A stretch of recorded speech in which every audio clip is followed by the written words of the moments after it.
Olá, irmãos e irmãs. Aqui é Betânia e eu trouxe aqui uma contribuição, tá certo? Eu estudei o livro de Abacuque e vou fazer um resumo aqui para o seu aprendizado.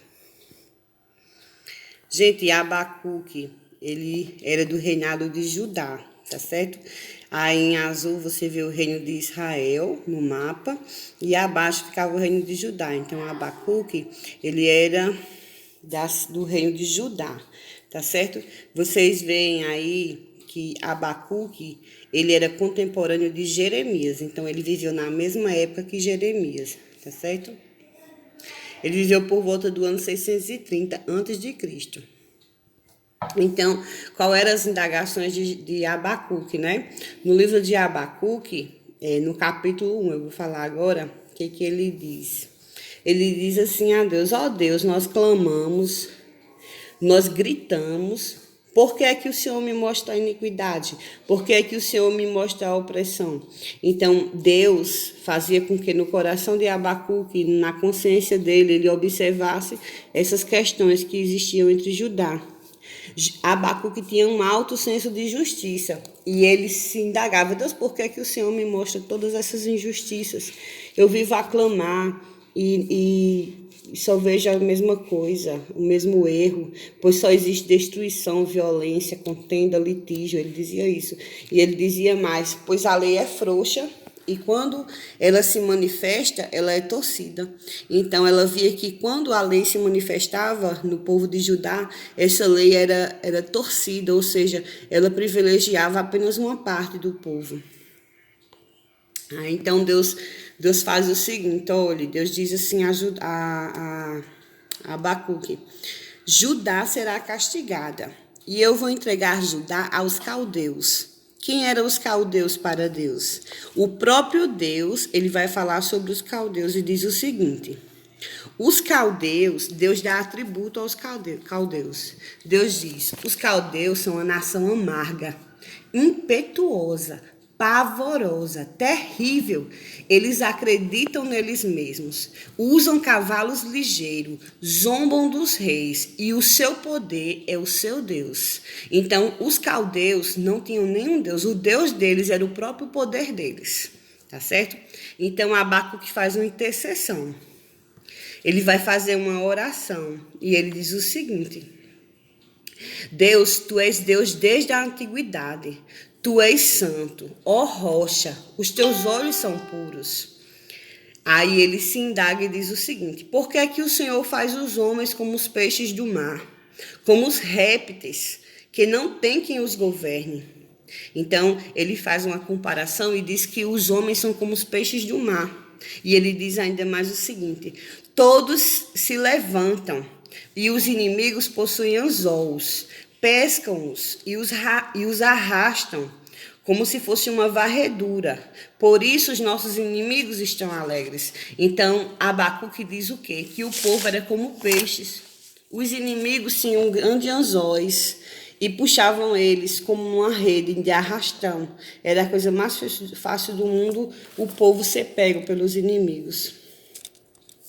Só que Deus responde a Abacuque no capítulo 2. E no capítulo 2 o Senhor diz assim: Abacuque, faça uma placa. Sabe aquelas placas quando você entra na cidade que tem grandes placas? Aí Deus diz assim: Abacuque, faça uma grande placa e que nessa placa esteja escrito, de modo que quem passe até correndo veja. Olha o que o Senhor diz, olha que coisa tremenda. O justo viverá pela fé. Então, irmãos, o justo vive pela fé. Por quê? Porque diante da adversidade, diante de tudo, o justo, ele vive porque ele é temente a Deus. O viver pela fé aqui não está dizendo que você vai ficar arrecadando e granjeando coisas grandes, recursos, não é isso. O que está dizendo aqui é que o justo sobrevive ainda pela fé. E Deus, ele tinha contra o povo de Judá ainda 5 coisas. E Deus chamou de 5 ais, tá certo? O primeiro ai, né, no capítulo 2, ele diz o seguinte: ai dos que acumulam o que não é seu. Esses 5 ais aqui, o Senhor está falando contra o povo de Judá. Porque o povo de Judá, de contínuo, vivia acumulando o que não era deles. No 2 ele diz: ai dos que ajuntam bens mal adquiridos. Então, esse povo, eles estavam adquirindo bens que não eram às custas do trabalho deles. Então, Deus estava dizendo: ai de quem adquire bens mal adquiridos. E o capítulo 2, versículo 11 diz: ai dos que edificam cidades com sangue. Eles edificavam a cidade à custa da morte de muitas pessoas, à custa do enriquecimento ilícito. Ai dos que dão de beber ao seu companheiro. Esse quarto ai aqui, irmãos, fala o quê? Nos fala sobre embriagar o irmão, é enganar a pessoa. Ele ainda fala assim, que eles se embriagavam uns aos outros, pediam para eles exibir a sua incircuncisão e com violência mostravam-se uns aos outros, através da bebida, através do engano. Utilizava de engano para ludibriar os outros. E o quinto ai é ai dos idólatras. Por quê? Porque os idólatras, o que fala sobre os idólatras? O idólatra é aquela pessoa que ela necessita de um recurso material para expressar a fé dela. Então, a pessoa espiritual, ela acredita no inconsciente, no invisível, num Deus supremo que está acima de todas as coisas. Porém, o homem material, o homem materialista, ele precisa da expressão material da existência que existe um Deus. Então, para o homem material, ele vai precisar fazer uma imagem, ele vai precisar que Deus prove a ele que o ama, através de dar alguma coisa a ele, de fazer uma prova com Deus. O homem espiritual não, o homem espiritual apenas espera em Deus, não espera em coisas humanas. Aí no capítulo 3, muito bonito, Abacuque faz uma oração. E ele diz o seguinte: aviva, Senhor, a tua obra no decorrer dos anos, porque luz e raios brilham de tua mão. Tá vendo? Aqui Abacuque faz um cântico e ele diz o seguinte, que Deus é o sublime, Deus é a existência perpétua da luz. A luz se manifesta, o poder de Deus se manifesta na natureza.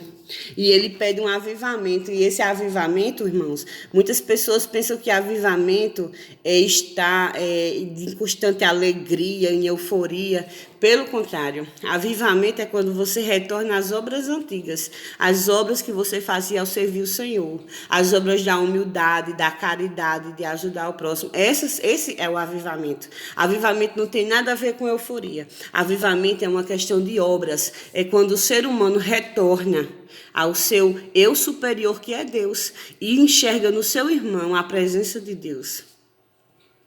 Então, quando esse avivamento chega, acabou o ego do homem, acabou os grandes lugares, acabou-se as multidões. O homem agora serve a Deus, em primeiro lugar, serve ao outro em segundo lugar, e em terceiro lugar serve a si mesmo.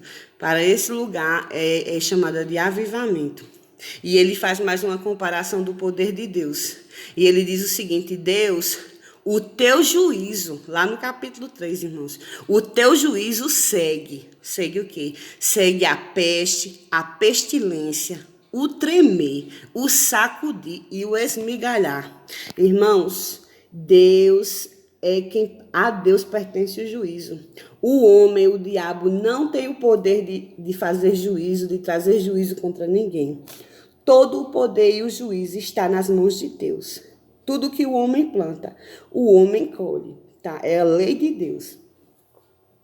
Então, Deus é quem moe as pessoas, Deus é quem esmigalha, Deus é quem prova os corações, porque aqui na terra nós estamos aqui para sermos provados como ouro no fogo, para um dia nós voltarmos ao Pai, a nossa consciência voltar a Deus. E essas provas que os homens passam na terra são simplesmente para revelar o seu interior, revelar o seu coração. As provas que nos sobrevêm têm esse propósito. Ele ainda faz uma comparação maravilhosa e diz o seguinte, lá no capítulo 3, versículo 9. tiras a descoberto o seu arco, e farta está a tua aljava de flechas. Deus, o que Abacuque está dizendo aqui é que Deus é como um arqueiro que tem uma aljava. A aljava é o local onde o arqueiro guarda as flechas. E essas flechas são cheias. E Deus, ele tem uma grande mira. A mira de Deus vai lá no intento do homem. Deus é o arqueiro que tem precisão. Ainda diz mais, que o sol e a luz param nas suas moradas, ao resplandecer das suas flechas sibilantes. Esse é o versículo 9 do capítulo 3. Ainda diz mais assim, os meus joelhos mereiam, eles vacilam, pois em silêncio eu tenho que esperar o dia que virá contra o povo. Então, o que Jeremias está dizendo aqui, Jeremias não, Abacuque, é o quê? Ele está dizendo que não tem como escapar do dia do Senhor. Do dia que vai vir contra quem? Contra o próprio povo, o povo de Judá. Por quê? Porque este povo estava longe do coração de Deus, estava longe dos intentos de Deus, do propósito que Deus os tinha chamado no começo. E ainda mais, Abacuque, ele faz uma reflexão muito bonita no capítulo 3, do 17 ao 19, diz o seguinte: ainda que a figueira não floresça e não haja frutos na vide, a figueira é essa grande árvore. A figueira, ela produz figos, tá aí o fruto do figo em vermelho.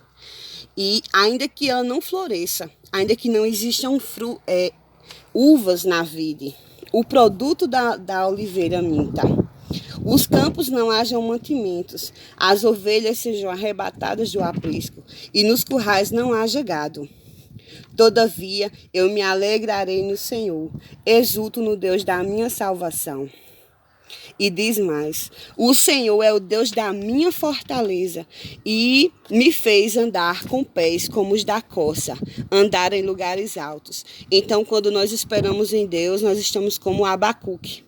Mesmo sabendo que o mal sobrevirá sobre os homens, porque os homens têm seus intentos malignos, mas se ainda diante de toda a adversidade, Deus está conosco para quê? Para que ainda que nos sobrevenha o mal, nós vamos estar no lugar alto. Seremos como a corça. A corça é esse viadinho que anda em lugares altos, que ficam nas montanhas. Estão protegidas, porque nós estamos protegidos não do mal dessa vida, mas a nossa consciência, uma consciência plena e livre, está protegida dos intentos da vida terrena. E eu agradeço a sua atenção. Obrigada.